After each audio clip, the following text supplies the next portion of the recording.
For Design Canberra 22, Craft ACT is so excited to be working with Blanche Tilden and Phoebe Porter, two amazing contemporary jewellery makers, to bring back a project that they did 15 years ago, which was called General Assembly.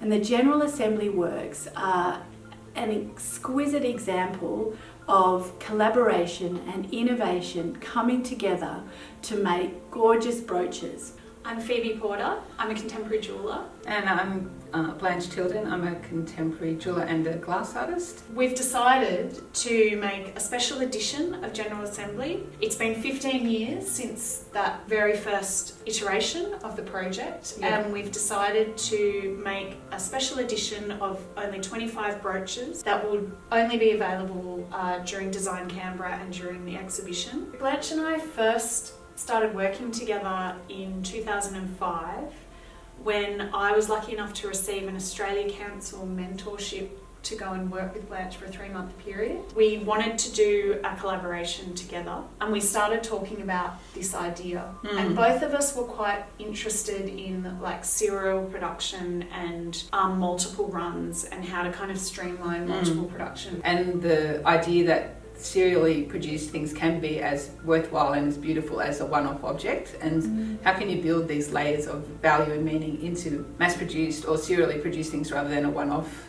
piece. Movement has been a really important aspect of my practice. Your body's always moving, your body's never still, so if a piece of jewellery is on your body, if there's an element of movement, the movement continues. I would say that's something quite unique about jewellery in itself. If it is made to be worn, then of course when it comes on the body it comes alive. As a designer of jewellery, you really have to think about the spaces and the parts of the body that your jewellery is for, and how it will move and what senses of sound and weight and tactile qualities it will have for that end wearer. For Craft Victoria we made General Assembly Melbourne, and then we thought, wow, we could do that again in Canberra. We referred to the original drawings for Canberra by Walter and Marion.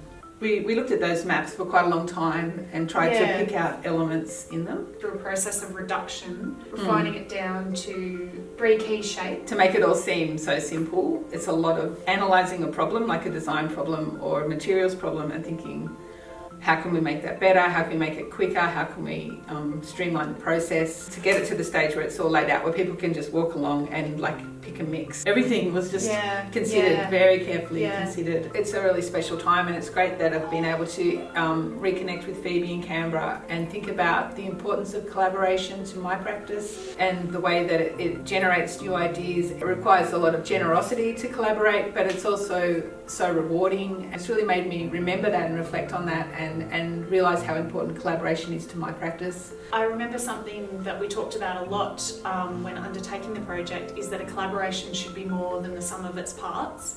If you're just divvying up jobs, that's not really a collaboration.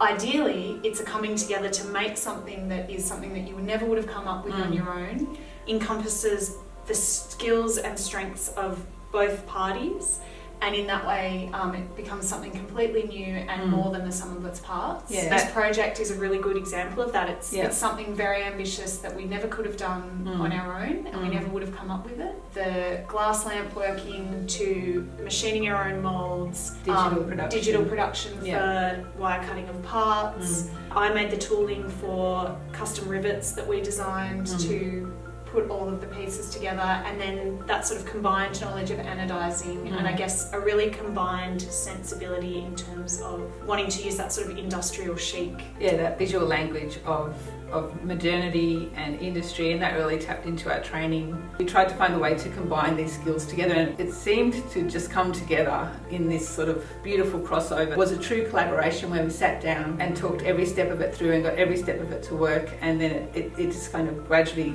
fed in and came together.